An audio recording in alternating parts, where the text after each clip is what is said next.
खबरों के सिलसिले को आगे बढ़ाते हुए अब रुख करेंगे कोटअदू का चौक सरवर शहीद additional IG retired Zafar Iqbal ने थाना रंगपुर का दौरा किया। दौरे में आरपीओ डेरा गाजी खान राना फैसल और डीपीओ एहसन इकबाल और मकामी एमपीए सरदार ज़ोहर अब्बास खान भी हमरा थे। मजीद इस पर रिपोर्ट करेंगे बाकर हुसैन। जी बिल्कुल, कोटअदू चौक सरवर शहीद एडिशनल आईजी जफर इकबाल ने थाना रंगपुर का दौरा किया। आरपीओ डेरा गाजी खान और डीपीओ मुजफ्फरगढ़ हसन इकबाल भी हमरा थे।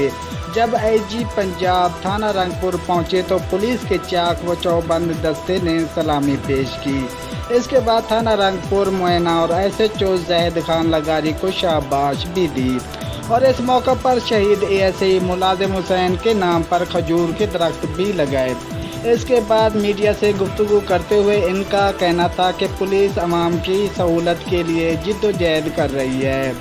दौरे का मकसद अवाम को इनकी दहलीज पर इंसाफ फराहम करना है, पुलिस की अवलीन तरजीह है। इस मौका पर आईजी पंजाब ने मीडिया और मकामी नुमाइंदों के सवालात के जवाब दिए और मुख्तलिफ निशानदही पर सहाफ़ी बिरादरी का शुक्रिया अदा भी किया। कैमरामैन शौकत अली बलोच के साथ बाकर हुसैन, सिटी 5 न्यूज़, कोटअदू।